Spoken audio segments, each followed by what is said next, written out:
Problem number 3. ரூபாய் 18,000க்கு 2 ஆண்டுகளுக்கு 15% வட்டி வீதமில் கூட்டு வட்டியை கணக்கிடு. அதாவது காம்பவுண்ட் இன்ட்ரெஸ்ட் எவ்வளவு, கூட்டு வட்டி எவ்வளவுன்னு கேட்குறாங்க. இப்போ பிரின்சிபல் கொடுத்துட்டாங்க. பிரின்சிபல் P வந்து P is equal to 18,000 rupees. Okay. N is equal to 2 years, 2 வருஷம். ரேட் ஆஃப் இன்ட்ரெஸ்ட் வந்து 15%. ஓகே. இப்போ ஸ்ட்ரைட்டாக நம்ம வந்து ஃபார்முலாவில் எழுதுறோம். ஃபஸ்ட்டு கிளாஸில் நம்ம எழுதுறது A is equal to P into 1 plus R by 100 to the power n இல்லையா? அது ஒரு ஃபார்முலா. ரெண்டாவது ஃபார்முலா ஸ்ட்ரைட்டாக வந்து நம்ம காம்பவுண்ட் இன்ட்ரெஸ்ட் கால்குலேட் பண்ண முடியும். Compound interest is equal to P into bracket 1 plus R by 100 to the power n minus 1. Okay. இந்த ஃபார்முலா எப்படி வந்துச்சு அப்படின்னீங்கன்னா A minus P அவ்வளோதான். A வந்து என்ன? A is equal to P into 1 plus R by 100 to the power n. Okay. அப்போ P into 1 plus R by 100 to the power n minus P. Okay. P common, அதனால் வந்து P நான் வெளியே எடுத்துக்கிறேன். எடுத்துட்டா 1 plus R by 100 to the power n minus 1. இதுதான் இந்த formula. Okay. ஸ்ட்ரைட்டாக நம்ம வந்து கால்குலேட் பண்ண முடியும்.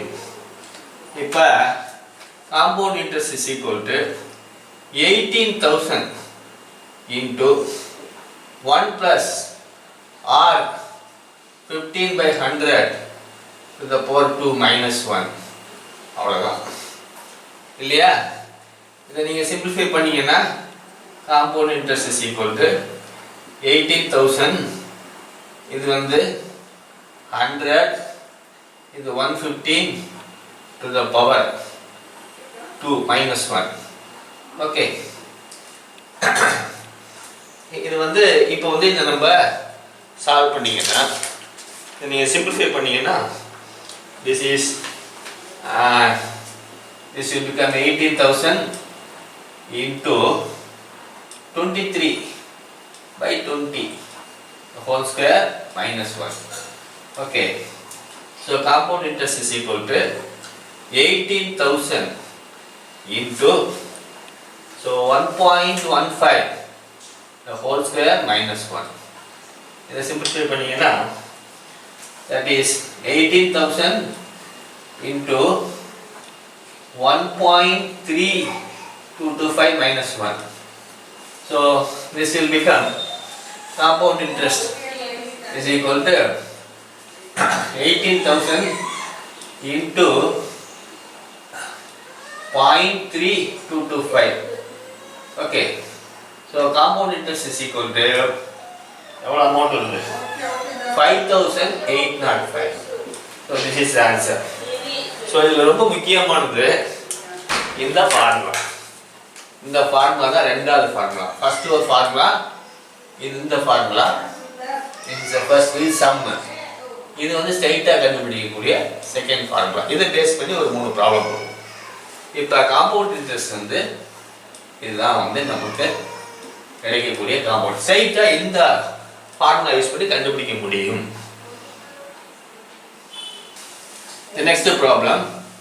ஒருவர் 2 ஆண்டுகளுக்கு 5% வட்டியில் பெற்ற கூட்டு வட்டி தொகையானது 164 எனில் அவர் செலுத்திய அசல் தொகையை கணக்கிடு.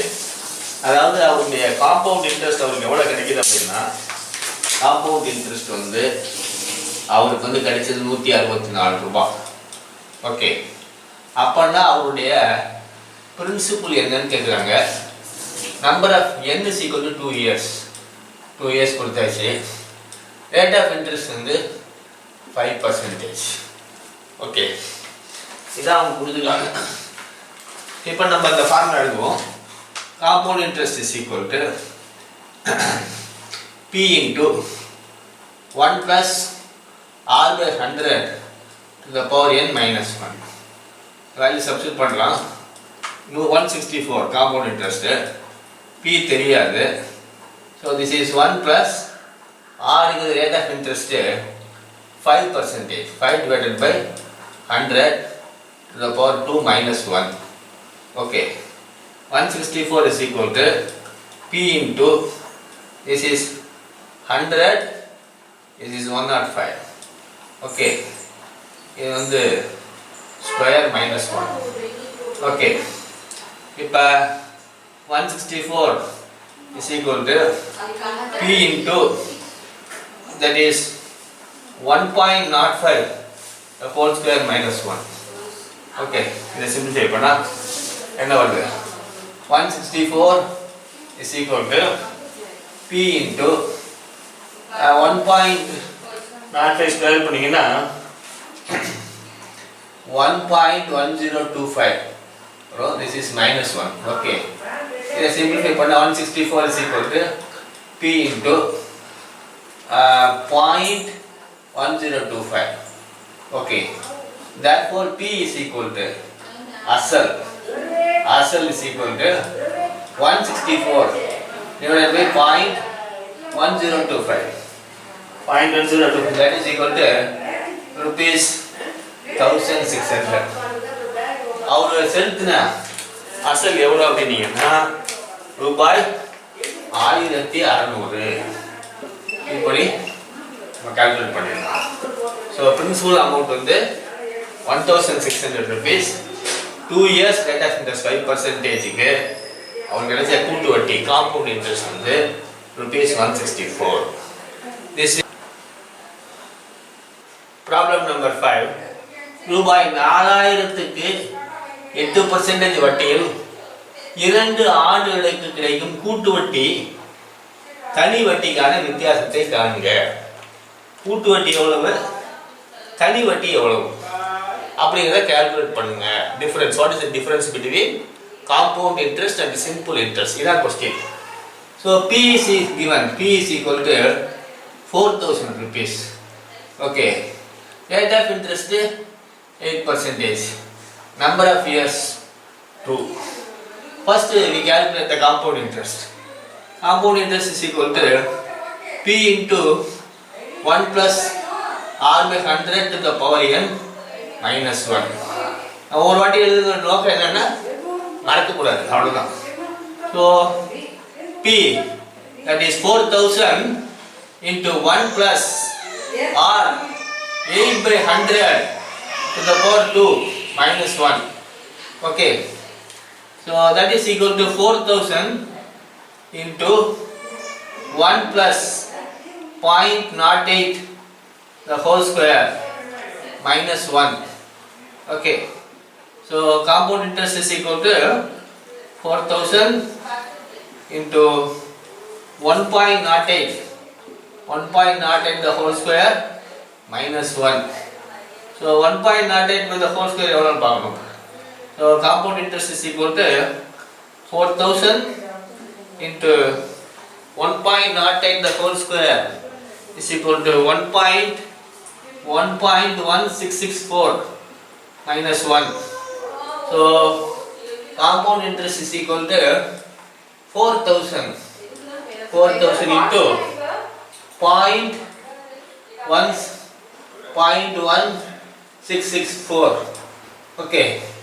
So that is equal to compound interest 665.60 rupees 665.60. This is the compound interest. இதுதான் வந்து compound interest. இப்போ simple interest calculate பண்ணலாம்.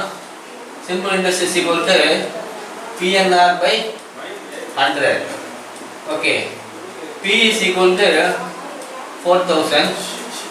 N is equal to 2. R is equal to 8 divided by 100. Okay. இது அடிச்சீங்கன்னா what is 80 into 8. Okay. So simple interest is equal to 640 rupees. Rupees 640. This is the simple interest. Okay. Or the question is, what is the difference between compound interest and simple interest? Compound interest and simple interest. கூட்டு வட்டிக்கு தனி வட்டிக்கு உள்ள difference. So the difference between compound interest minus simple interest is equal to 665.60, 640. So that is equal to 25.60. So the difference is வித்தியாசம் வந்து 25 ரூபா 60 காசு. இதுதான் answer. Okay, this you have to do this problem. இது ரொம்ப முக்கியமா நம்ம பார்க்க வேண்டியது இந்த ஃபார்முலா தான், ரெண்டாவது ஃபார்முலா. இந்த ப்ராப்ளத்தில் இந்த காம்பவுண்ட் இன்ட்ரெஸ்ட்ல ஃபர்ஸ்ட் ஃபார்முலாவை நான் கொடுத்துட்டேன். இது வந்து செகண்ட் ஃபார்முலா. இதை பேஸ் பண்ணி ப்ராப்ளம் போட்டுருக்கேன்.